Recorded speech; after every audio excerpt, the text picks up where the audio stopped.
What is up, my friends? The transfer window has officially slammed shut, and the good news of the day, Liverpool have indeed completed the signing of Ryan Gravenberch from Bayern Munich. He will wear the number 38 at the club, and if you're like me, you're relieved the window's over. You're happy that Jurgen Klopp has got the players that he wants, but also very confused as to why no centre back. So I'm going to do what I always do, fill you guys in on the latest, ask you to let me know your thoughts in the comment section, and of course do drop a like on the video if you haven't done so. So look, brilliant piece of business. Ryan Gravenberch is a Liverpool player. That has been completed, announced by the club. Very cleverish, putting him on the exercise bike like he was in previously, when you may have seen him in a leaked Liverpool shirt many moons ago. And we all worried a little bit today when the Palhinha deal to Bayern Munich fell through. We had all thought, does that mean we're going to lose out on Grafenberg? But thankfully, the two deals weren't as connected as we thought they may have been. And the news started to come out very quickly that although Bayern had missed out on João Palhinha, that the deal for Ryan Gravenberch wasn't dependent on that and would still go ahead. As the day went on, though, I think it's fair to say we all got a little bit tetchy and nervy because there was no sign of the confirmation from Liverpool's side, and that came after 9 p.m. this evening, and I think we're all fairly relieved, to say the least. No other big surprises today in the transfer window. No new additions for Liverpool outside of Grafenberg. No losses for Liverpool. And I will move on to speak about the Mohamed Salah situation in a while. But I think the big question for us all is, why no centre-back? And as good as the rebuild in midfield has been, and as grateful as I'm sure we all are that Jurgen's been back that way, still lots of questions as to the one position that Jurgen went out of his way to say he needed reinforcements in. We haven't got any in. Some people think maybe Endo can drop in and play in that position, but I still feel confused. What I'd hoped to see happen today was Jurgen do his press conference and say that the reason we didn't sign a centre-back was because he was so bowled over with how good Gerald Kwanzaa was that he has full belief in him. But he never said that. Now, he didn't say anything to the contrary of that, but he didn't give us any indication of why no centre-back. So I think we're all a bit confused on that one. A centre-back for me brought in to provide cover for Virgil van Dijk would have made this a 10 out of 10 transfer window. As it is, I'm going to give this window a ranking of 7 out of 10. It's a window that's seen us obviously lose Jordan Henderson to Al Ettifaq, seen us lose Fabinho to Al Ittihad, and recoup £53 million. Nat Phillips went on loan for half a season to Celtic. So yeah, a bit of a strange one. But I guess the big topic that we're going to be looking out for over the next few days is, will Al Ittihad come back in with another offer to test Liverpool's resolve to hold on to Mohamed Salah? So we believe yes, they will. But Liverpool's stance throughout this process has been that he isn't for sale.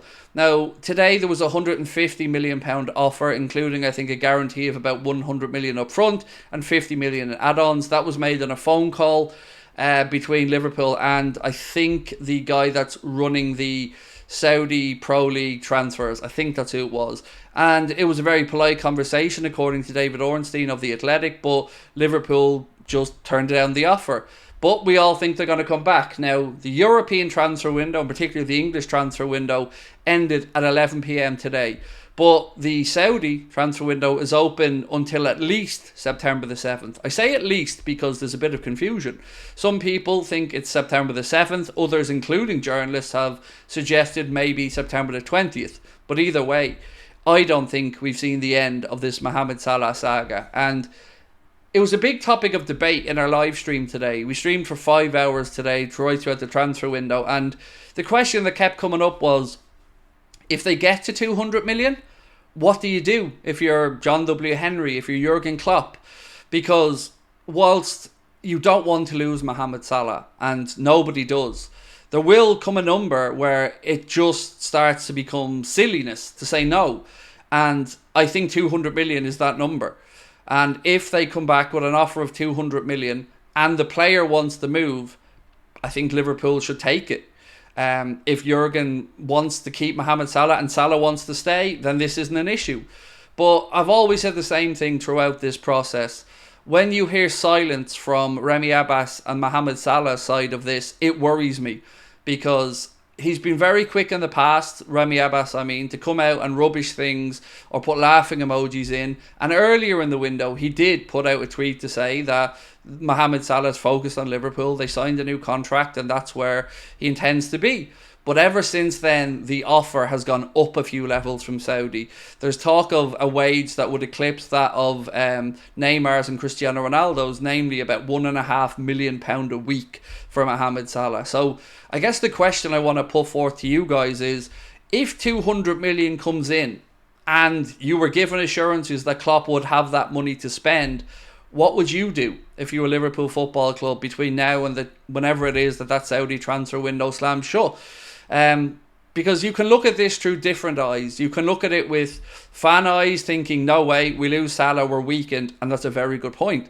You can look at it from an ownership perspective to think, he's 31 years of age, he will probably leave next summer for about 70 million, or you could have 200 million now and give Jurgen the opportunity to bring in 3 more top level players that would give us the strength and depth right throughout the squad. It's a difficult situation. I just think at some point it gets to the realms of you're just cutting your nose off to spite your face if you say no. And again, it probably will come down to Mo's situation. If Al-Ithi had come back with an offer of about £200 million and Salah says he wouldn't mind it, I don't know what happens then. It's going to be interesting to see what happens between now and the Aston Villa game on Sunday, if there's any more news on this, but I don't feel like they're going to go away. I think there's at least one more offer to come. It will be a big test. So far, Liverpool have held strong, been resolute and said, no interest, no number. It doesn't matter. We want to keep him.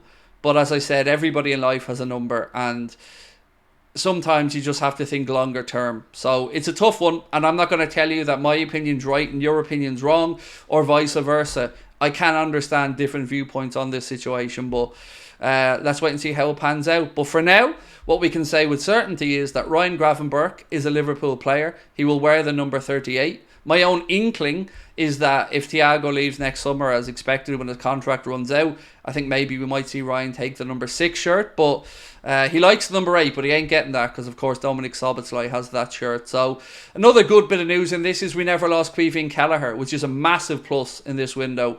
We were nervous at the start of it that we may have to find a backup keeper. Obviously, Caoimhín has stayed and will be with us for the season, which is great news.